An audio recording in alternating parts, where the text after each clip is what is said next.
when I was 17, my very first contract was at Aberystwyth Holiday Village. So I lived there for possibly, how long was it now? About 16 months, and I stayed there after I'd done my little stint at the Holiday Village, and I decided to do all the cabaret circuit around South Wales.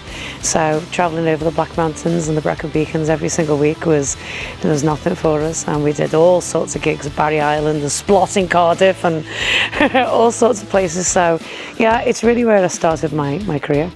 I was a cabaret artist, so I was doing all sorts of genres, and the voice was definitely not about Tina. There was a certain part of cabaret that you're always trying to imitate the style of music, but I never thought about imitating the actual person, and I don't even like the word imitation, because for me nothing can ever replace the real thing.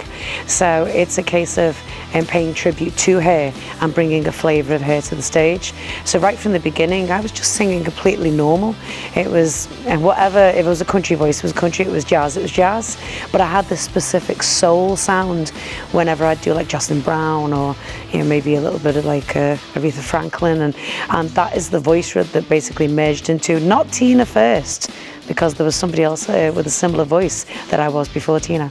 Tell us who you're going to be tonight, Justine. Tonight, Matthew, I'm going to be Anastasia. Anastasia! She really is that kind of girl. Tonight, singing live, Justine Riddoch is Anastasia! Back in 2002, after about 15 years on the cabaret circuit, we decided to actually have a go at a competition that is all about impersonating someone, and it was always about the voice rather than the look. So for me, I just thought, well, there's nobody I sound like. And then one day, one of my friends heard on the radio, she heard Anastasia's song, I'm Out of Love, and she said, I've just heard the song, and it just sounds like you when you sing as like Aretha Franklin. So I listened to it and I thought, oh, this is definitely means something, this. I also had a little Egyptian cross, an anchor around my neck most of the time, and that had been given when I was 16 by my mum, and Anastasia had a tattoo of one on her back. Although I had dark curly hair at the time, so there's no way that I looked anything like her. So they had to wig me all up, and I looked very, very different from going into the smoke to coming back out. I remember one reviewer said to me, most Tina Turner shows, it's the strutting around and shouting a school of performance, not so totally Tina. The production value is totally Tina, I haven't seen for a very long time.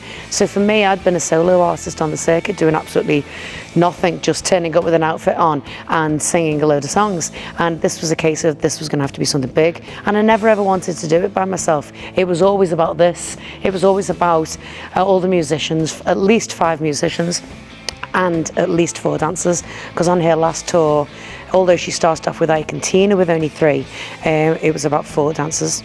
Plus it looks symmetrically, it looks nice with 4, it's easy.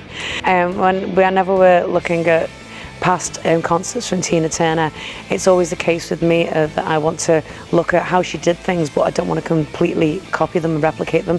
So as artists in our own right, it's really hard being a tribute, because you're supposed to stay faithful to the original, but at the same time I like to try and think, if Tina had carried on performing after her 70s and hadn't retired, which she was very, she definitely deserved her retirement, but if she hadn't and she was about to do concerts today, where would she be? What would she be doing? Look at all the technology that we've got now and everything that she would have brought into her show. So obviously we're a small production company, so we try and do as much as we can with the budget that we have. But that's the thing that makes it really personal, because we can change whatever we want, and mainly the decisions, they fall on me. It's me that keeps looking over old footage. Somebody gave me a picture disc the other day, a really big picture disc, and it had Let's Stay Together on it, and it had Steel Claw, which is like a really, really hard rock song. And now and again people will message and say, oh, would you do Silent Wings? And they'll come up with some unusual things. So every year we can not only just change the videos that are on the screen, which I make, by the way, but we can change also the costumes that everybody is working. We can change our choreography. We can change up so many things. We do medleys. So Tina did a jumping jack flash and It's Only Rock and Roll together, but we added to it Get Back, Honky Tonk Woman, and The Bitch Is Back. So we've made it's a 5-song, 11.5-minute medley with 3 costume changes within it. It's not something that Tina did, but possibly she would have. When you listen to her radio edits compared to her actual live things. Sometimes the keys are going up, they've changed keys, sometimes they've got faster, or there'll be slightly different arrangements. So you can take snippets from lots of different arrangements and make them quite personal to yourself. What works for your group? Sometimes we've tried something that was quite obscure or something that she only did once or twice. Well, there was a song called Just a Fool. You're just a fool, you know you're in love.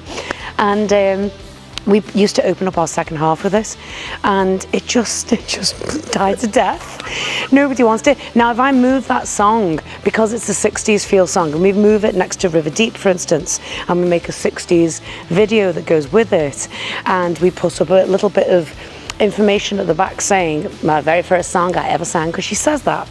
It was the first song she ever did with Ike when she got up and sang with him. So if we mix that in, then the audience sort of understands where that song is coming from, even if they don't know the song. So I'm quite careful with what I pick for a theatre audience. If I was Tina Turner and I was in a concert setting, the only people there would be Tina fans and they'd know all my repertoire. But I'm not. I'm bringing her discography and bits and bobs of it. Let's face it, there's 5 decades worth. But I'm bringing that to possibly not a die-hard Tina fan base within this. Quite a few of them are. I'd say about 70% of them. But even the 70% don't know all the songs. So I don't know how I mean, it's created a bit of a buzz, but listening to it, there's a reason why it never went on the first album. They're absolutely crazy. Do you know what's nicest though? The best thing is possibly meeting them in the foyer afterwards. That's when I get to hear what they really thought of the show. I mean, last night I had 2 people say, "Where was I Don't Want to Lose You?" because I put a song in called Be Tender With Me Baby. And there's a beautiful scene in the background of her singing it in concert. But maybe we're going to have to bring back I Don't Want to Lose You and I Don't Want to Fight, because quite a few people have asked me about that now. We used to do that in the section of the show where we had the ballad. And it's supposed to be an important ballad because everything up to that point has been, "Hi, look at this. Hey, it's great. Oh, she did this. Oh, she did that. Wasn't she fabulous? Blah, blah, blah. Look at us, costumes, blah." Now it was like, just for a second, we're not the musical, we don't talk about the life story, but just for a second, let's take it to a different tack and let's think about what she went through. Let's think about her life just for one song. And I Don't Want to Fight really did that. And we had a beautiful dancer in, we've got 16 dancers that work for our show at the moment, but over the years we've had about 67. So over the years we've had girls saying that they wanted to do slightly different things to this song. So once we had a girl who could dance on point with ballet. Don't look at my Uggs, there's no way you can look at them. They're sparkly, but I can't get on point with them. So one girl would come on and do a ballet-esque thing to it, another one would do like a contemporary field dance. So it gave everybody a real flow of how they wanted to dance something, because we gave them a freestyle. And our choreographer, Jennifer Arno, she is absolutely incredible. The scenes that she's created and the ideas that come out of her head, me and her work together really, really tightly. We argue about costumes now and again. She wants them smaller, I want them flowier. Well, over the years, I mean, if you saw what we had in the house, it's absolutely ridiculous. But years, I mean, Tina's very, very famous for, don't even think that these are Louboutins, because they really aren't. These are from Spain, they were £29, but they have the red sole like Tina's. So they're the ones that you mainly see Tina Turner in. But over the years, she's worn little ankle boots and all sorts. But I decided, with our costumes being a little bit more glitzy, that I was going to use crystals on everything. So if you look at each shoe, they're adorned with tiny, tiny little pieces of crystals, and I make mine match the outfit, although hers didn't all the time. So for me, lots of sparkles. You'll love this, come here. Well, first of all, I've just got a brand new pair. For anyone who's a shoe fanatic who's watching this, look at them. They were about 50 quid. If they were Louboutins, they'd be about 5 grand. So can you imagine it?